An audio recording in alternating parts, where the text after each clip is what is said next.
Coaches on a Mission. Hi, Dallas. I'm excited to Hi. be here.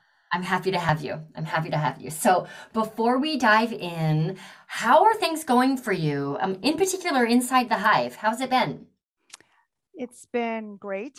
I find the information in the Hive very helpful, the community very helpful.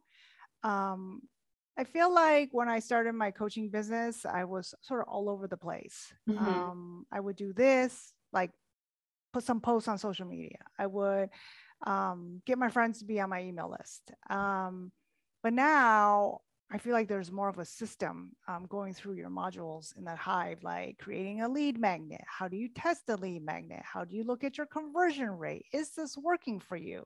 I think I was just sort of throwing spaghetti at the wall and hoping something will happen.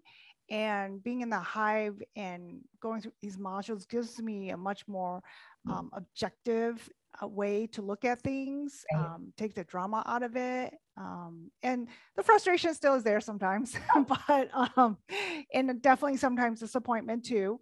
But at least there's something objective that I can look at, that I can sort of analyze. Oh, this conversion rate was low, so maybe I need to look at something else or seek help. Like this was low. Can we sort of brainstorm as to why this is happening? Do you know? I mean, we can try Yeah. some things. Yeah.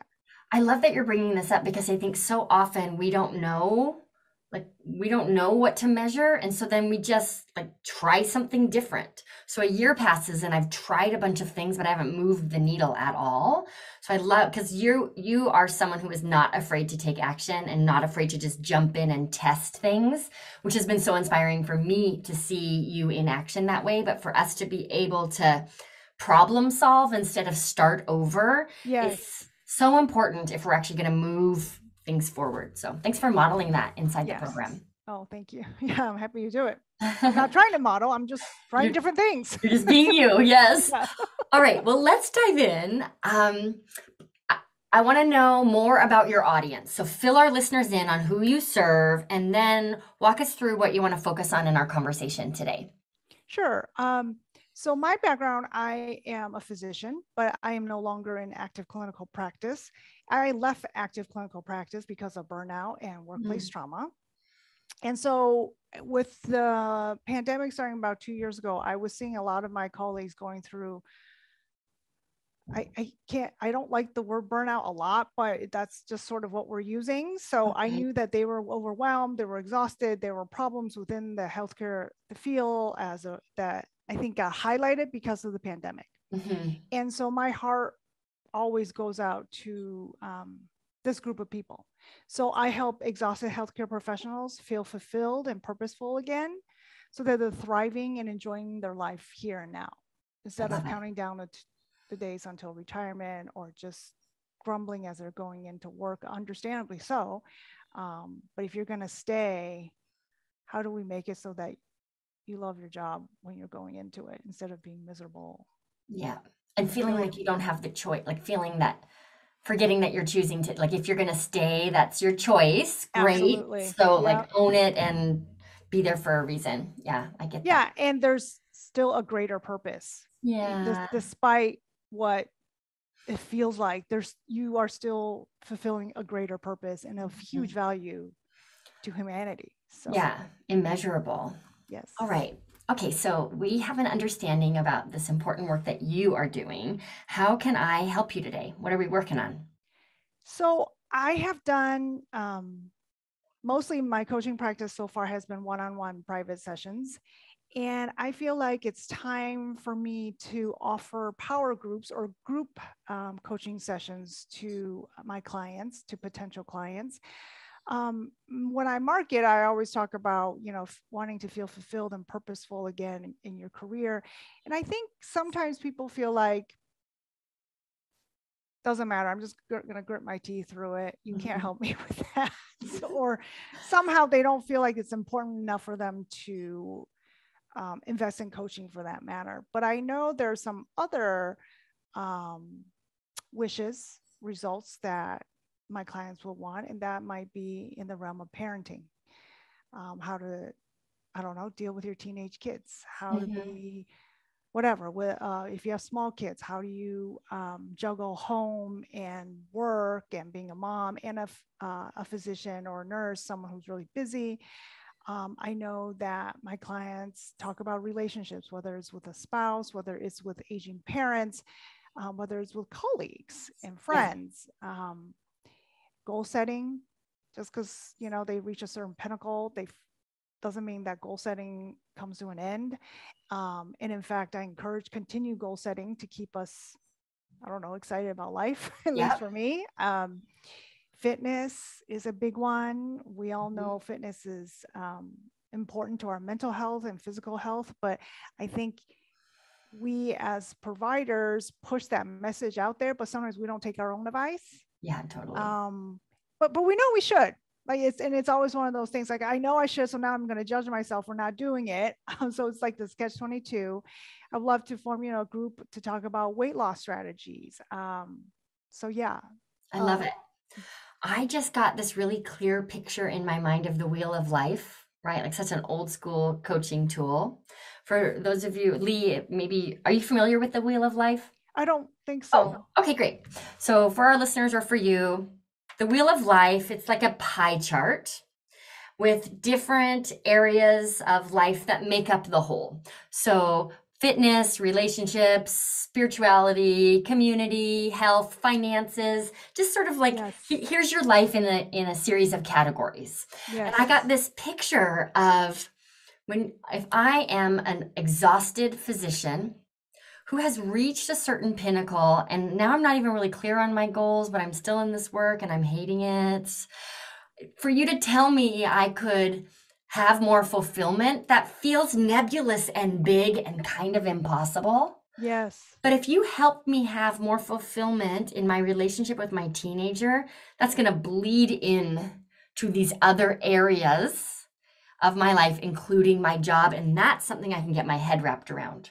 So I wanted to just, I guess, reflect to you, Lee. Okay, back up to the wheel of life. So a wheel of life exercise is basically you rate your level of satisfaction in each one of these areas. Oh, interesting. And then you connect the dots, and it's no longer a round pie. It's like a wonky, crooked looking broken wheel because you might be a 3 in financial health and a 10 in friendships, and then your wheel is not balanced. So it's like a really great assessment tool. Yeah. But the way I thought of it, here's what I want to reflect. Yes. It may sound like, Lee, calm down. You're all over the place. You're going to confuse people. But I think this is a very wise idea because you're taking their life, that full pie, and dividing it into individual pieces that they can get their heads wrapped around. And you know that there is a ripple effect with this work. So I am so into this idea for you. And I wanted to affirm it for you, but also for our listeners, because on its face, it could look confusing, right? Okay, so and then you shared something as we were preparing for the recording that I want to bring forward. And that is that for you right now in your business, you are really itching to mix things up. Mm-hmm. So you're also like, you want to bring in another offer here for your own edification and excitement and creative expression. Yeah? Yes. Okay, cool. All right, so here's the question, right? How do we do this? Yes, that is the question. And that is the end of the episode. Thank you for joining us, everybody. Bye-bye. All right, so walk me through what thoughts you have. I have a couple of thoughts too. So let's do like a little brainstorming here. Yes. And then we'll pick an idea and roll out an action plan for you around that idea. Yes. In my head is a group of 4 or 5 women at the most.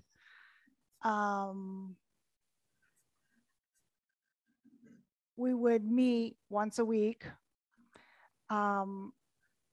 I have a picture in my head where for 10 minutes I talk about a certain topic.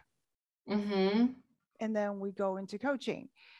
You had suggested before that in these power groups, you can make sure to let everyone in the group know, like, hey, for sure, everyone will get a turn, 20 minutes, 25 minutes, whatever it is that I decide. And I think that's a great idea for people who, And then if you don't want to be coached and you don't want, that's absolutely fine too.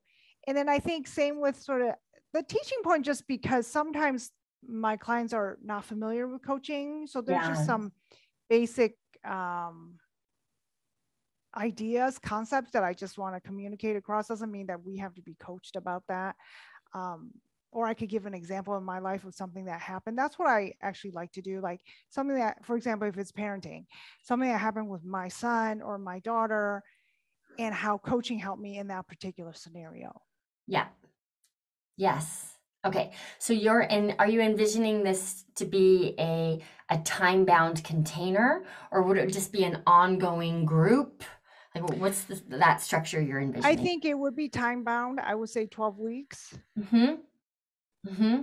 And of course, at the end, we can discuss whether or not they want to continue. If the group got so much out of it and they feel like they would like to stay, that's definitely an option. Yeah. But I would like to put a time container on it. Okay. Okay. So what I'm hearing is I wrote down pop-up power groups, right? So it would be on like a pop-up topic, completely related to your target audience and the holistic picture of them having a more fulfilling life and career. Right. It would be like these micro topics. So a group of 4 women or practitioners meeting for 12 weeks with the focus on parenting and like improving. Like it would be a little bit more concrete than that even. Right. And then and then I love the idea because your audience is not familiar with coaching. I love, you may show up to these power groups and, all right, what questions do you have? And no one wants to say a word, right? So kicking it off with a specific lesson or topic and then moving into coaching around that lesson or topic. Yeah. And then that'll create a permission structure for people to raise their hand and share about other things. Right. Great. I think this is really smart. Here's one. I'm going to play devil's advocate for a second. Yes. If I am not familiar with coaching, I'm going to back it up. So when I heard you share this, the question I asked myself was, I wonder if she should do these like pop-up seminars as the entry point.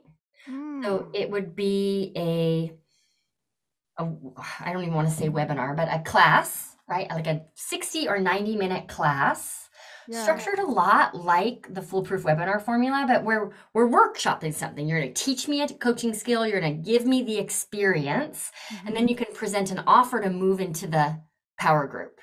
Oh, interesting. And the reason I thought of that, and I don't know, let's talk it through, but if your audience is A, scarce on time as a resource, and B, not really convinced yet of the power of coaching because they just don't know what it is, an intro class as your sales mechanism, it may actually be easier to enroll people into a 12-week program if you give them a taster first.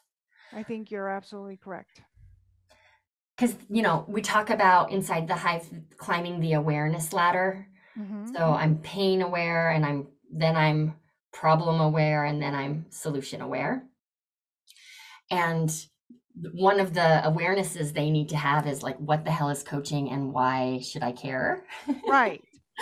Right. And like, I'm spending money. Are you sure this is going to work? You're just going to be talking to me. Is this therapy? If it's therapy, I'd rather get insurance to pay for it. Right. Okay. So I just pitched you the idea of like an intro class, again, on this micro topic where you then can move people into a power group. What are your thoughts? I think that's a great idea. I think another topic too is time, but sorry, No, this is relevant because I think this is actually the first step in our plan. Yeah. So why don't you and I, just for today, let's land here. All right, we're going to test pop-up power groups. The marketing funnel for those groups is going to start with an intro class. Yeah. That's not just a pitch, it's really a workshop. Okay. Right? That gets them started on the problem or the topic the power group will focus on. That intro workshop, then 4 people have the opportunity to take the work further inside of a group. Yeah. Cool. I love it. Yeah, that's really good. So we need to figure out which topics. I think parenting. You do. Tell me more about, I mean, you're so clear on that and so like pulled in that direction. Tell me more about the Because data around that. I'm sorry, say it What's again. the data around that? I guess there's no formal data. Okay. data. Um, okay, so I feel like of the clients that I have had, Mm-hmm. um, it circles back to kids. It's a balance between career and kids. Like and I've already done time things. And so, I mean, we could do that again. That's fine to form a PowerPoint about utilization of time or time management, that type of thing. But I think parenting is a very common draw or pull. Like I don't ever meet a parent who is like, I've got all this. Totally. Or who's like, not a priority, right? Right. Yeah. And I think one of the things that I used to highlight all the time is the ability to say no to your kids, how that actually is beneficial. Even though from the outset you don't want to say no. And so I remember launching into all that for a series of Instagram posts and also my emails. And those got pretty decent traction. I think I even did an IG live about saying no, but that wasn't slanted towards parenting, but just sort of, but I gave an example in my life of where I had to say no to my kids for what reason, and etc. So I guess I don't have concrete data. You're absolutely right. It's sort of just the gestalt that I get from talking to people. You can always talk about kids. Like if I'm hard up for a topic to talk about, if I bring up kids, people just start, completely talking. All right, so, And it seems people are open to talking about it. I think that sometimes when we're talking about our own careers, it's like when we're unhappy in our own career, it's hard to talk about because, well, I spent so many years getting here and now I'm unhappy, and that's not normal. Like I should be happy. right. And so there's that like shame that's layered in. And got it. Here's what I think we should do. I think you're onto something with parenting. Let's look at it more structurally or strategically, like at your business as a whole. So, Yes. what if you decided like every quarter you had a pop-up workshop and you moved a power group through a 12-week process? I think we first need to, for you, identify for making that wheel of life, the healthcare professional. What are the key pieces inside of that wheel? And then that you would like to speak on, right? Yes. And then you can survey your audience, right? Like, I'm thinking of doing a workshop on a topic that is most helpful to you. Pick your top 3. Oh, interesting. Yeah. That would be good. Okay. So let's take a minute and think of the different pieces of this pie, pieces of spokes on this wheel of the medical professionals' wheel of life. Yeah. So the first one you talked about is like parenting and family. Yeah. I do think I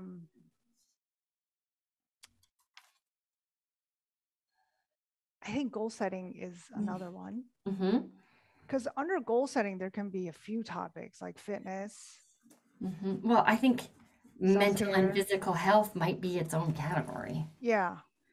Yeah. Yeah, but right. I wrote goals and motivation because one thing they're really lacking is motivation. Okay. Yep. What else? When you think about the work you're doing and what career? Yep.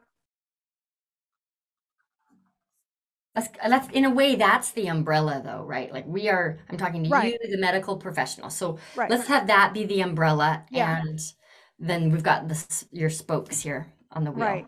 Okay. So we said fitness, right? Or physical health. Or I don't even know what that, like, usually, it's fitness. Sometimes it's weight loss, sometimes it's just healthy, quote unquote healthy, whatever that means, right? Healthy choices. But that's definitely a piece of the pie. Yeah. I do think finances as well is a piece. Great. and definitely relationship and friendships. Mm-hmm. Friendships. Yeah.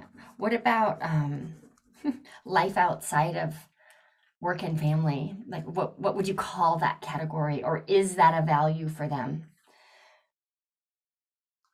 I feel like that's part of goal setting and motivation, Okay, got but it. it's also self-care Mm, and hmm. self-worth. Okay. So I'm going to read the list back to you and just let me know if there are any categories here that you, Lee, as a coach, are not interested in Okay. in touching with your clients. So parenting and family. Mm-hmm. And just for our listeners, we're looking at this like at the intersectionality between me as a healthcare professional, right? Me in my career and how Yep. that impacts each of these categories. Correct. Okay, Yes. so parenting and family, Mm-hmm. goals and motivation, Mm-hmm. physical health, mental health, Mm-hmm. finances, friendships, and self care. Yeah, I'm comfortable talking about all those topics. Totally. Great.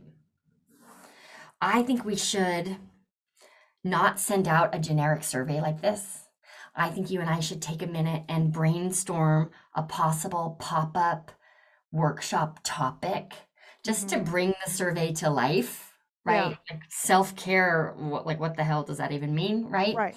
All right, so if you were to present an intro workshop that gave your audience like traction in the area of parenting and family and exposure to what it might be like inside of a power group, what's a concrete topic that you could teach on? Gosh. Can I give you a real quick story and then you can tell me what you think? So Yeah, sure. for a long time I talked about self-care and that was sort of my focus. So a while ago I sent out an email about how at the beginning of the year I decided that I want to learn how to play tennis. It's on a Monday night for an hour. And I was saying Monday nights, usually moms want to stay home to help with their kids. And Mm-hmm. it is time and money invested. And so I decided that that's all for myself. I want to play tennis. No one else in my family actually does. I just decided that's what something I wanted to do. So I did it. Then comes spring break, and I want to go to the tennis courts and hit those balls, the machines that keep Oh, throwing balls at you so that I could just keep hitting balls and practice. And it was my son's spring break. So I got him to come with me. He was doing nothing. So when we were there, he literally said to me, he was like, Mom, that was so much fun. He's 15, by the way. So a oh teenager. my Okay. goodness. He's That just blew my athletic. mind. Okay. Yeah. So he's athletic. He's Mm-hmm. athletic, just not tennis, but you know, he would pick up the balls for me. And he's like, Mom, this was so much fun. We should do it again. And so my message was this, that even though we think self-care is quote unquote selfish, because some women wouldn't do it because it's money and time away from your family, like Yeah. prime time, right? But in reality, what self-care gave was an unexpected benefit and an unexpected connection with my son. Mm-hmm. And this is how you model how self-care is vital. Yeah. And so something to that effect, because I think parents sometimes think that they have to give everything to their kids and that anything that they do from themselves, they feel like it takes away from kids, when in reality, I think it's a gift. Not every situation, not, like I'm, generalizing. That was such a big aha moment for me. I've honestly have been very good about self-care for a Mm-hmm. variety of reasons, but that really drove it home for me as a message to other parents too, as like, listen, this is proof. Like my 15-year-old son, and he wanted to do it again. At the end of that session, he's like, Mom, we should schedule it again. And so at the end of that session, we did. We came back that same week with my daughter. And Wow. so it's like such an unexpected benefit, right? Towards what some people would deem as selfish. Totally. And if I didn't have a lot of sort of mind work and mindset, that would have felt that way too, I think. But instead, this is wonderful. Yeah. So something around this is really great. So it's about like I'm trying to come up with a clever marketing title and that's not probably going to happen today, but something around how Like, if you want to be a better parent, be selfish. Yeah, right. It's like, what? Right. Yeah, and Mhm. but that is absolutely true in some ways. Yeah. Yeah. Okay, so I'm making the note something around like how your selflessness is hurting your kid, or if you want to be a better parent, be selfish. But I'm envisioning this survey, Lee, being concrete titles like that instead of broader Mhm. topics. I think the feedback you get will be more accurate. Does that Mhm. feel true for you? Yes. Okay, great. So there's our working idea for parenting and family. It's about like you want to be a better parent, be selfish, or your selflessness is harmful. What about goals and motivation? We're teaching an intro class to help people get a taste of coaching so they want to move into a pop-up power group. What's a class on motivation? That just because you're of a certain age or have reached a certain like level in your what's the right word? Because what I want to say is that goal setting continues to keep you alive. Okay, there you go. Mm-hmm. It Mm-hmm. I don't know, it's just in that way life is not so stagnant. Totally. It's Well, it's it's being like a lifelong learner. mm-hmm. And the goals don't have to be huge. I think that especially in healthcare, this is such a huge goal is to get here, and it takes a long time to get here. That sometimes when you get here, you're like, okay, I'm here, so there's nothing else to do.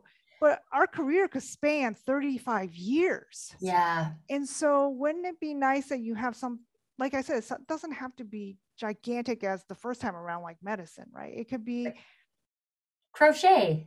yeah, it can be anything that you wanted to. And I think sometimes also specific to healthcare professionals, I know this happened to me, is like you forget your goals. I mean, you Mhm. forget your passions as you are pursuing this because all of your effort and energy is here.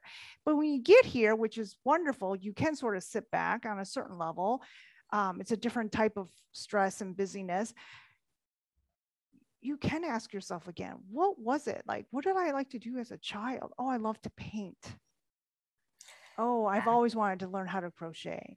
Oh, I've always wanted to do this. And like tennis for me was one of them. So I was Great. like, I'm going to learn tennis, you know? Um, Mm-hmm.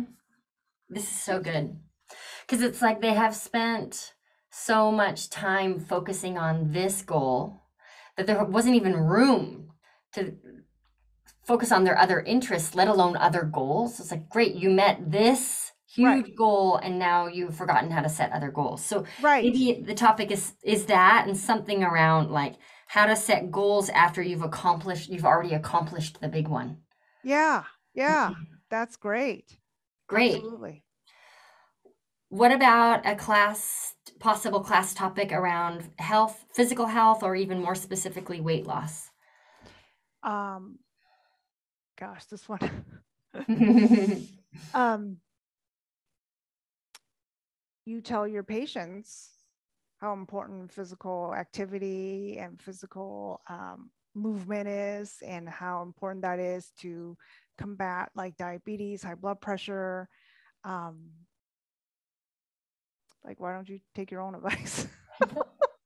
So what problem would I want to solve by signing up for this workshop? Right. So like I think we just speak to something acute because I could look at that title and be like, yeah, I know. Yeah, Maybe Monday I'll how start. to Right. finally prioritize, or how to Yeah. finally add movement to your schedule, to your busy schedule, Yeah. or um, Mm-hmm. what's interesting is a few of my clients, we talk about all the work stuff, and then all of a sudden they're like, oh, and I should walk more. It's almost as a oh yeah, like an appendage, like afterthought. Oh yeah, and I should get out there and walk more. Yep. Like, okay, why isn't that? Maybe you should, if you walk out more, then maybe you will have the mental space to deal with what you're dealing with at work. So it's very interesting. It's almost backwards. It's Mm-hmm. an afterthought. Oh yeah, and I should do some fitness. Right. This Oh yeah. thing. Right, this I thing I should, know I should do before all of the other things. Totally. I feel like I'm in that season of my own life this summer too, where it's like, right, yes, I love exercise and that is a great idea and not today. So I yeah, totally yeah, get pretty it. much. Right. Right? Right. Yeah. They have the mental knowledge. Is Yeah. how do we actually prioritize it, and how do we actually move you so that it gets incorporated into your daily schedule, like Yep. watching Netflix, like Yes. you're willing to do that, but Mm-hmm. not quite willing to add a half hour walking. Yeah. So I wrote down practical ways to prioritize exercise when you have zero time. Hmm. Yeah, that's great. Okay, mental health. We are cruising here. Um, you know, that's I think one of the big negatives of healthcare is that we've been so conditioned to put that aside. Um, it's a mental, like, sort of subconscious messaging, like just suck it up, just do it. Yeah, there were so many things in my career as I was going through this. It's just like, you don't have time for that. You don't have time for the emotional stuff. You don't have time. Part of it is real in the sense that, like, we do deal with some tragic situations. So there is some mental, I don't want to say toughness. I hate saying that, but you do wall yourself off as a defense mechanism for sure, because otherwise you'll be taking home a lot. And Yeah. that, I'm not saying we need to absolutely change that. What But I'm I hearing you say is there is a time and a place where that skill is necessary and useful. correct. Yeah. But Mm-hmm. there is also a time to allow self-compassion. And Mm-hmm. there's also a time to say, I'm not weak, or I don't know if that's, I'm not weak, or there's not, I'm still just as good of a physician, clinician, even if I do seek some respite for my mental Yeah. health, even if I do want someone to coach about how hard it is, how hard today was, that humans sometimes are not nice to each other. And this is what I get to witness. Mm-hmm. And that it's okay to feel that. And it's okay, yeah, that I'm human, and Mm-hmm. that I myself need some time for restoration, for processing. Like, we're so forgiving of others, like how they need to process certain things, and yet we don't allow ourselves the same, I guess, freedom or Yeah. compassion. There's a lack of compassion for ourselves, and even for our colleagues. I think, like, oh yeah, she called in sick again for this or that. I mean, I'm just being a Right. little, Yeah. whereas we're like, well, yeah, stress leave is a real thing. Yeah. Yes, it's okay that you want to take a couple of days off for your mental health, not because something physically is wrong with you, but mental health affects your physical health. It's the Yeah. basis for everything, in my opinion. Yeah. Completely. Okay. So again, if we were to so first of all, if we've got a 60-minute intro class, we want to make sure that this strategy will work best when that class itself is a container where people experience traction and value. Because Right. at the end of that class, they may not be ready for a power group, but they might circle back 2 months later and hire you privately. Or so we don't want to just open up a can of worms and leave them. So Right. understanding that this is a very layered topic, Right. what might be the angle in here or the potential intro class or easy problem to begin solving in one of these pop-ups? I think there's two. Mm-hmm. One is, we're humans, we're not always going to be perfect. Mm-hmm. Perfectionism is huge in the medical field. Like, Right. we can never be expected to show emotion, to make a mistake, but we are human, and that's what happens. Okay. That's definitely, I think, a major, and just like, I'm enough, Yeah. like I'm doing enough. And again, in medicine, there's always this push to do more. Mm-hmm. Mm-hmm. And I sometimes wrote there's, yeah, go ahead. I Sorry. wrote down the poison of perfectionism. Yeah, Yeah, that's the driver for a lot of things and a lot totally. of actions. So, just for our listeners, I want to illustrate. So, instead of saying, come, everybody, we're having a mental health workshop, no Yeah, one's going to come. you're right. Right? It's like too broad. Yeah, But we're going to talk about perfectionism, which is a very concrete topic inside of this broader theme of mental health. yes. Cool. All right. let's do 3 more. Let's knock this out, and then I'm going to give you some marching orders around this. Okay, perfect. Okay, finances. This is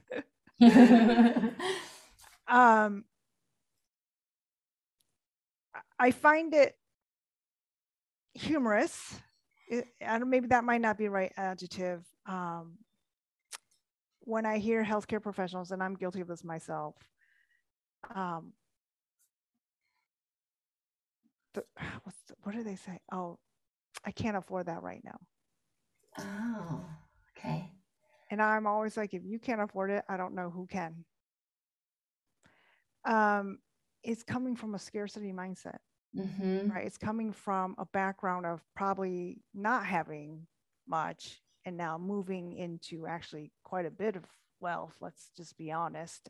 Compared to this also globally, right? I'm not talking about even within the US, but globally, most of us are all better off than, like, I don't know the percentages, but a lot of people. Yeah. But to hear yourself say that, I want to call it out. It's not that you don't have the budget for that, you don't have the money for that. It's because you don't want to spend it on that. And then there are times when you just drop money like this without a thought, right? So it's prioritizing what you think. So I actually had a person who told me, oh, I can't afford that right now, or something like that. I was like, you're choosing to not afford that right now. I was like, you just have to budget differently. Just because your income has shrunk doesn't mean you can't do A, B, C, or D. You just have to reprioritize and figure out which is more important to you of how you want to spend your money. That's what changes.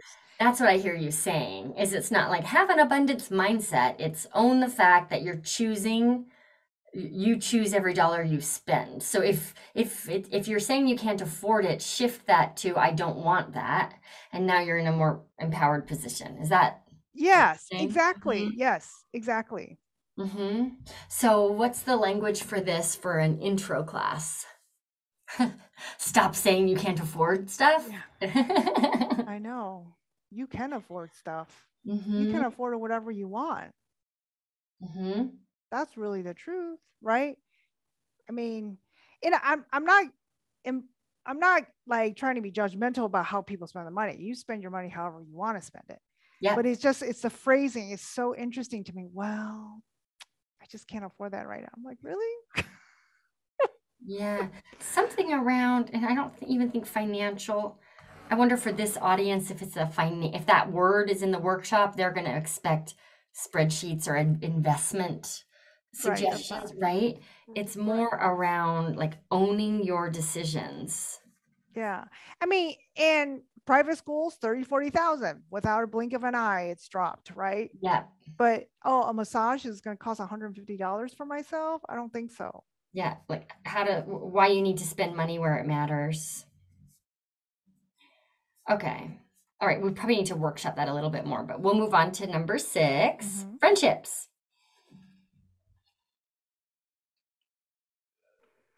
I think some of why you have no friends. That could definitely be one. Or what's interesting is I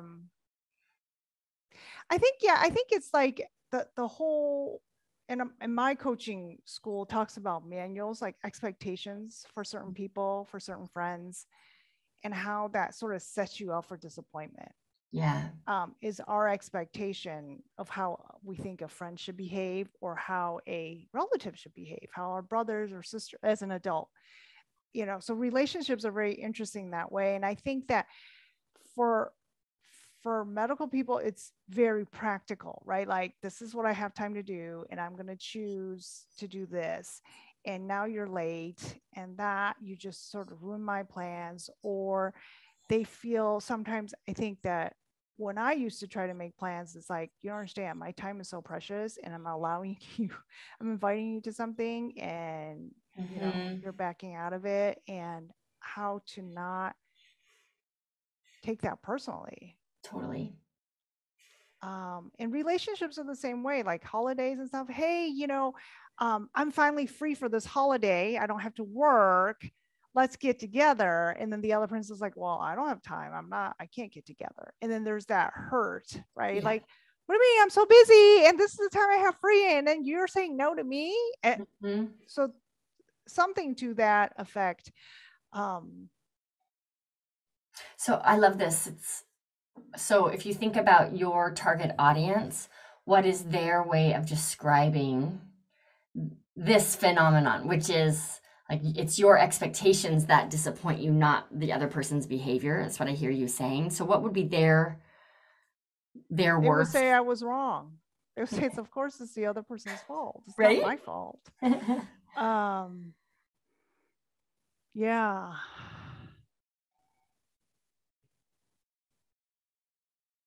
That's a good question.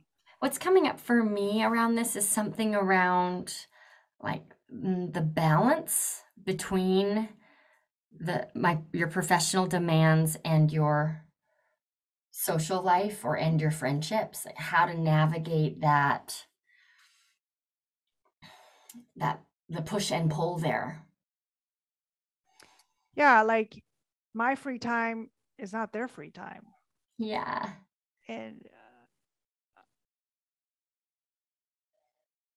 yeah, I think for me anyways, there's a part of me that like if I'm free, then you should be free. Because what are you doing? I work 24 hours. I do this, I do that. And so yeah.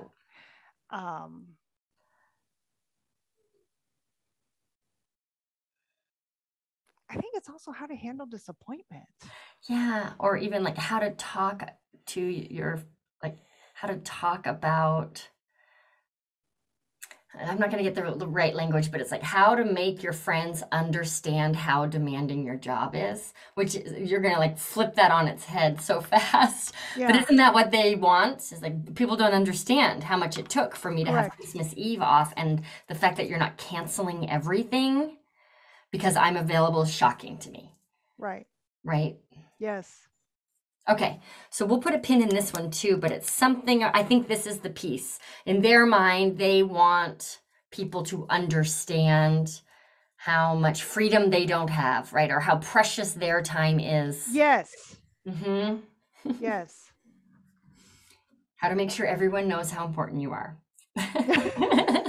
Pretty much. Yes. Okay. Okay. So here we're gonna wrap this up and come up with the first steps of an action plan, but if you're open to it, we will send you the recording and I'm not going to take a picture of this list I made because it's illegible. I will send you my notes. Sit around with these topics and then pick 3 or 4 that you want to present to your community as options. I think sharing all of these will overwhelm people. Correct. But send 3 or 4 and I'm thinking of doing a 60-minute workshop to help you solve a big problem that you face or overcome an obstacle. Which one is most exciting to you? Yeah. Then that's just going to inform your decision and we'll set a date. Okay, so you're going to come up with your final answers. You can run that by me inside of the Hive Facebook group if you want. Let's get feedback from folks. And then the next step for us, and I hope you'll volunteer for the hot seat, is to really look at just the outline for the class and how you're going to position the power group offer. Mm-hmm. Mm-hmm. And I want to talk through, like, will you charge for this class? Mm-hmm. My suggestion is yes. Oh, yeah. Yeah. Good. So for now, we're going to wrap this up. And your assignment, if you're open to it, is come up with your final 3, survey your audience, and based on their feedback, we'll then take this plan further inside the Hive. Okay. So do you think survey through my email list and then also through my social media platform? Yeah, I would do both places. And maybe if you have any, I don't know if they would be open to this, but any clients, definitely your current clients. Right. Because they're your buyers, right? And if they want to share it with their colleagues. Okay. Right? I don't think that's nearly as important as your list and your social following, but it would be interesting to get real outside eyes. Yeah, on these that would be options. great. Yes. Okay. Well, because I want outside eyes to come. Yes, exactly. Yeah. Exactly. Okay, so I'd love to just hear from you. What is your, like, what are your next steps here? And then what is the bigger picture plan around these pop-up workshops and power groups? So my first step is to narrow in on the 3 areas, to come up with a good title and maybe take it back to you for feedback. Hmm. Do I survey them before or after the titles? I think after the titles. Okay, so after the Yeah. titles. So once that's out, I'm going to survey and then mark it for one particular class and go Hmm. from there. And then maybe every quarter do each topic. Yeah. Yeah. Or it might end up being 3 times a year, just given if these are 12-week Oh, containers, that's true. Yes. you need a minute to play more tennis in your own life, Yeah. right? But you So may yeah. find, yeah. Yeah. So I think 3 this, times, right. And then the idea also is after the group, whether or not they want to continue or whether or not they want, I don't think people go from group to individual sessions, but maybe from the workshop to individual sessions. yeah, they might. And you may just find that the group wants to keep going. And so then it becomes great. We've covered, like, we've done a deep dive into parenting. Here are some other topics. Yes. How do you want to spend the next 12 weeks together? Yes. That would be actually ideal. Wouldn't that be would actually fun? be ideal to Yeah. move through the different topics with the same group. That would be Yeah. great. Yeah. That would be really cool. That's the big picture. I love this plan for you because it really helps your audience overcome their gap of knowledge around coaching. Yes. Good. Thank you so much for coming on the show. This was really fun. Thank you so much, Alice. I'm so excited. Yeah, you're welcome. So keep me posted. We'll talk more about this inside the hive, and I can't wait to see what your audience says they want to learn about. Yeah, me too. Great. All right. Thanks, Lee. And thanks everybody for tuning in. We'll see you next time.